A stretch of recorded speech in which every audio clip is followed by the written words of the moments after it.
लोकसभा चुनाव समाप्त हो चुका है, मतदान हो गया है। सभी प्रत्याशियों का भाग्य ईवीएम मशीन में बंद है और तरह तरह की चर्चाएं चल रही हैं। ईवीएम पर ये जो है कि एग्जिट पोल बना रहे हैं लोग, इसमें क्या सच्चाई, कितने लोग कह रहे हैं 400 पार है, तो कौन कह रहा है कि 200 से कम है, इसको क्या माना जाए? जबकि पूरे देश में कहीं विरोध है तो कहीं आगे है तो कहीं पीछे है। तो इस जानकारी को लेने के लिए हमारे साथ हमारे मेहमान हैं gold journalist gold medalist Anil Verma ji. हम इनसे जानकारी लेते हैं कि ये एग्जिट पोल क्या सही है या फिर जो कि इसको गलत माना जाए। सभी लोगों को नमस्कार। देखिए, अगर एग्जिट पोल सही होता तो चुनाव करने की जरूरत नहीं थी। हाँ, ये तो सही है। सर्वे से पहले जो है या सर्वे होने के बाद मिठाइयाँ पटाखा फूटना शुरू हो जाते हैं। बहुत बार ऐसा हुआ है कि एग्जिट पोल गलत साबित हुआ है जी। हो सकता है कि एग्जिट पोल सही हो जाए और एग्जिट पोल गलत भी हो सकता है, क्योंकि इस बार देखा जा रहा है कुछ ऐसे जो संस्थाएं हैं, संगठन हैं, जो एग्जिट पोल में बीजेपी की जबरदस्त बढ़त बता रही हैं। हालांकि 10 साल के कार्यकाल में मोदी जी ने कुछ योजनाएं दी हैं, लेकिन बहुत सी योजनाएं भी देनी बाकी रह गई हैं, जिसकी वजह से लोगों का थोड़ा मनमुटाव पैदा हो गया था। लेकिन इसके बाद भी जो है लोग कह रहे हैं कि जो बीजेपी सरकार है वो फिर आने वाली है और 400 पार होने वाली है। जब लहर था, मोदी लहर था, भाजपा की लहर थी तो 300 आप पार कर पाए थे, और अब 10 साल में लोग थोड़ा सा रोजगार, महंगाई, बेरोजगारी लेकर के नाराज चल रहे हैं। उसके बाद आप कैसे कर सकते हैं कि आप 400 पार कर ले जाएंगे? यानी कि आपको ऐतिहासिक काम करना पड़ेगा। आपको जनता की मदद के लिए, उनकी आय बढ़ाने के लिए, उनकी बचत करने के लिए कानून लाना होगा या कुछ ऐसा आपने कर दिया होगा जिसकी वजह से लोग 400 पार को कर सकते हैं। धर्म के नाम पर आपको कोई 400 पार नहीं करने वाला, जमाना गुजर गया वो, ठीक है। तो जो एग्जिट पोल बता रहे हैं लोग कि अभी 400 पार भाजपा होने वाली है और जो इंडिया टीम है वो फिर बाहर हो जाने वाली है, तो इसमें सच्चाई नहीं है। लेकिन 4 तारीख को जब जनादेश निकलेगा, ईवीएम से जो वोटिंग होगी, तब सच्चाई सामने आएगी कौन कितना वोट पा रहा है। फिलहाल जो मेरा सर्वे, जो मेरा आकलन है, वो यह कहता है कि जबरदस्त बढ़त कब होती है, आप पिछला रिकॉर्ड कब तोड़ते हैं? जब आप योजनाओं में रिकॉर्ड तोड़ते हैं। आप कुछ ऐसी योजना लेकर आते हैं जनता के लिए जिससे उनके बच्चे को स्थायी रोजगार मिलता हो, महंगाई कम होती हो, बहुत सी ऐसी चीजें हुआ हो। लेकिन ऐसा कुछ हुआ नहीं है। आप आयुष्मान कार्ड योजना लेकर आए थे, उसका लाभ मिला लोगों को, आपने खूब आवास बांटे, इसका लाभ मिला लोगों को। लेकिन इसका मतलब ये नहीं है कि आपको रिकॉर्ड तोड़ वोटिंग हो जाएगी, क्योंकि इस बार जो विपक्ष था, इंडिया जो टीम थी, वो बहुत ही दमदारी के साथ लड़ रही थी और उसके मैनिफेस्टो में जनता के लिए बहुत सारी चीजें थी, और आपके मैनिफेस्टो में बस वो लोक लुभावने भाषण थे। इसके तर्ज पे आप कैसे कर सकते हैं 400 पार हो जाएंगे?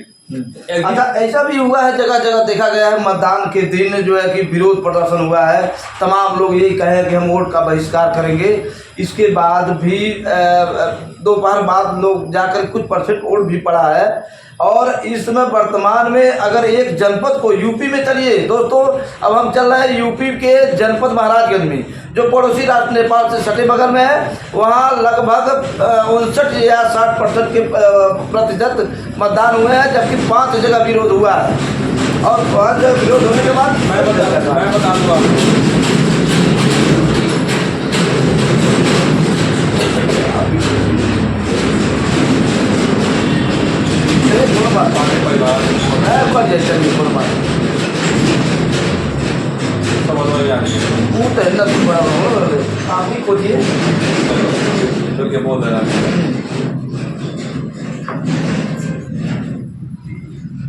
देखिए, जो और % इस बार घटा है पूरे यूपी में घटा है। महाराजगंज की बात आप कर रहे हैं, तो महाराजगंज में 2019 के चुनाव में और % 64.8 था, रिकॉर्ड तोड़ वोटिंग हुई थी। महाराजगंज के डीएम अमरनाथ उपाध्याय थे, उन्होंने बहुत प्रयास किया था। लेकिन 2024 के जो वोटिंग हुई है उसमें और % घट गया है, इसमें 60.8 आ गया है। मतलब आपका 4% से अधिक जो है गिरावट आई है। यानी कि वोटरों में उत्साह नहीं था। आखिर क्यों? आपने जबरदस्त काम किया जनता के लिए, तो जनता को सरकार बनाने के लिए, सांसद चुनने के लिए जोश पैदा हो जाता है कि हमारा सरकार बनाना है, हमको इसको नई सरकार बनानी है, पुरानी सरकार को और मजबूत करना है। तो लोगों को जोश देखा जाता है, सांसद पर जोश देखा जाता है, लेकिन ऐसा नहीं हुआ। वोट घट गया, मैंने निराशा है लोगों को। लोगों ने सोचा कि यार वोट देने से फायदा क्या है, सब लोग अपना ही बना रहे हैं, मेरा क्या बना रहा है कोई, मैं तो गरीब रह गया, मेरी आय नहीं बढ़ पा रही है, मेरे बच्चों को रोजगार नहीं मिल पा रहा है, नौकरी नहीं मिल पा रहा है स्थायी, महंगाई इतनी बढ़ गई है कि मुझे कर्जे लेना पड़ रहा है।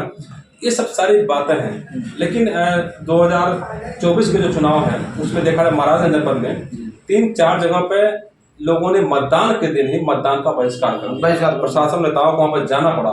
आखिर यह जो है भाजपा के प्रति या उनके सांसद या कि सरकार के प्रति प्रेम होता, लोग उससे संतुष्ट होते, तो ये नौबत क्यों आती? हाँ, ऐसा नहीं करते। कहीं कहीं लोगों में गुस्सा था कि उनके सांसद या विधायक जो भी गांव नहीं पहुंचते हैं और केवल कागजों विकास की बात करते हैं, वो 10 साल तक उपस्थित रहे। आखिर उनका जो है गुस्सा आज फूट गया मतदान के दिन, जब उनका आया पारे कि मेरे पास आज ताकत है, वोट देने नहीं जाऊंगा, बताऊंगा लोगों को कि हम आपसे गुस्सा हैं।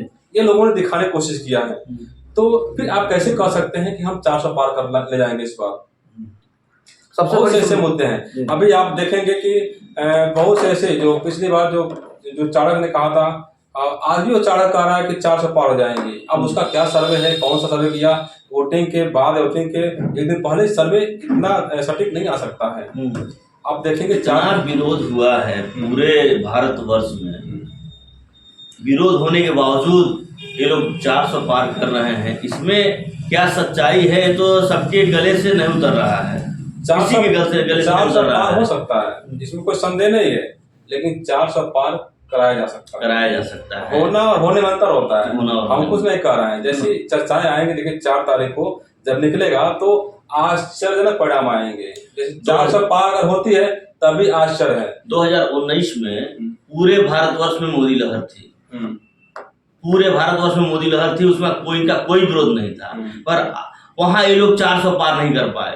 303 पर पूरी इन लोगों की एनडीए सिमट गई। मगर आज 2024 में पूरे भारतवर्ष में इनकी विरोध है, उसके बावजूद ये लोग दिखा रहे हैं कि 400 पार, ये समझ से परे है। इस पे तो किसी को विश्वास नहीं हो रहा है। इस वजह से इसमें या तो कुछ झोल हो, बिना झोल के नाते तो है नहीं। अब देखिए 4 जून को क्या होता है, क्या परिणाम आता है, उसके विषय में अब सोचा जाएगा। 4 जून को गांव के छोटे छोटे चौराहों पर बैठ करके मतदाता भी अपनी रणनीति बना रहे हैं कि क्या होगा क्या नहीं होगा। ये सब बातें गांव में भी उठ रही है, गांव से भी उठ रही है। कुछ भी हो, लेकिन इस बार जो है कांटे की टक्कर हर सीट पर होने वाली है। हाँ, कांटे की टक्कर तो है। जो पहले तरफा चुनाव हुआ था 2019 में, वो नहीं है। जब तरफा चुनाव नहीं है, फिर आप कैसे पढ़ेंगे हम 400 पार हो जाएंगे? तो ये छोटे छोटे जो एग्जिट पोल लोग दे रहे हैं, यानी ये फर्जी टाइप में है, इन पे क्या विश्वास कर सकते हैं? आखिर उनकी कौन सी ऐसी संस्था से, कौन से ऐसे कार्यकर्ता थे गाँव में जाकर 2 दिन पहले सारे बोर्ड निकाले उन्होंने कि और अब बता रहे हैं कि इतना सीट निकलने वाली है। और वहीं पर जो है इंडिया टीम करे कि हम जो 300 हम भी पार करने वाले हैं। तो कौन सही बोला कौन झूठ बोला है तो 4 तारीख मालूम चलेगा। लेकिन जो भी होगा आश्चर्यजनक होगा। यदि इंडिया आती है मजबूती के साथ अपना बड़ा बना लेती है तभी आश्चर्य होगा, और भाजपा 400 पार करते तभी आप लोगों को आश्चर्य होगा। दोनों में आशा छिपा हुआ है। लेकिन फिलहाल हम कहेंगे कि एग्जिट पोल बनाया जाए और खुद अपनी समीक्षा आप लोग खुद करिए। हाँ, समीक्षा किया जाए। तो दोस्तों बहुत बहुत धन्यवाद। और इसके बाद भी फिर हम एक और जो एक समीक्षा बैठक लेकर के आ रहे हैं। तब तक के लिए नमस्कार।